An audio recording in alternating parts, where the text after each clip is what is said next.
Hey everyone, it's Aubrey, and I'm going to walk you through our GIVbacks picker. So this is how we are able to keep it a little bit more transparent for you guys.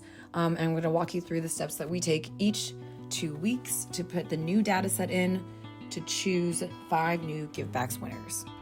What you're seeing me do now is change the only hard-coded thing in this, which is the round. So the SRC components picker file is where we're going to change that. Once that change is made, I just go ahead and click save, and you can see that the change is reflected on the site. After that change is made, you go into Vercel. This is the GIVbacks picker module in the Giveth Vercel. Go to settings, click environment variables, scroll down to where you're going to see the Google Sheet ID.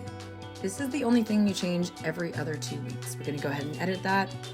And we're going to put in what I had already saved as the new Google Sheet number. This is where the data set is that we got from round 71. So we're going to go ahead and copy that, paste that in, and this is our new Google Sheet ID for this round. After you've saved your changes, you're going to go ahead and go back to the project homepage. And then you are going to go to the second tab there. It says deployments. You're then going to redeploy this picker with that new Google Sheet ID that you had put in. And then you're going to launch that site, and that's going to have all of your data sets to be able to be ready to be picked by the GIVbacks picker.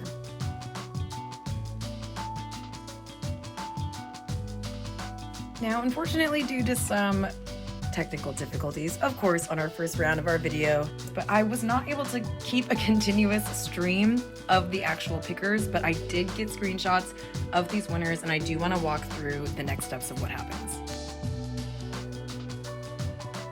Every 2 weeks, we will use this picker to select 5 transaction hashes as winners. Essentially, how this works is that number 1 slot is a transaction hash for the number 1 prize, 2 for the number 2 prize, and so on. See the winning transaction hashes.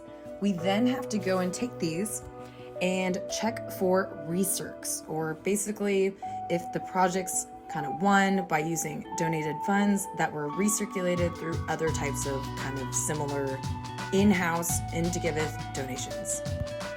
If your transaction hash is found out to be a recirc, your transaction hash will not count towards the winners. At that point in time, we will do an entirely different draw to make up for winners, because in this round, we did find 2 recircs. The recircs we found in this batch were number 2 with the transaction hash ending in 83A and number 5 with the transaction hash ending in 811. At the redraw, we take the number 1 top transaction hash ending in 488. That came out to be a winner. Number 2, unfortunately, was a recirc as well. So then we checked number 3, that 3rd transaction hash there ending in 257, and that was a winner as well. Some immediate lessons that we learned during this round was to 1, make sure that next time we can record all the way through. So we just have one seamless video for our transparency part of our YouTube. So I will make sure that we provide you guys that next time.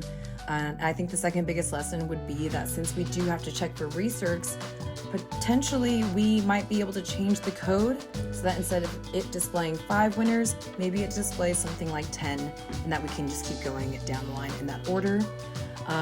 We are completely open to feedback and to any comments, questions, concerns that you guys may or may not have about GIVbacks, and we are here to really make this system kind of work in the best way possible. So that was our first round, and I wish I could have had a better video for you guys, but I think that this was a pretty fantastic demonstration of just how simple it is really for us to now do these rounds with just a few quick changes on GitHub, on Vercel, and being able to then check for these recircs.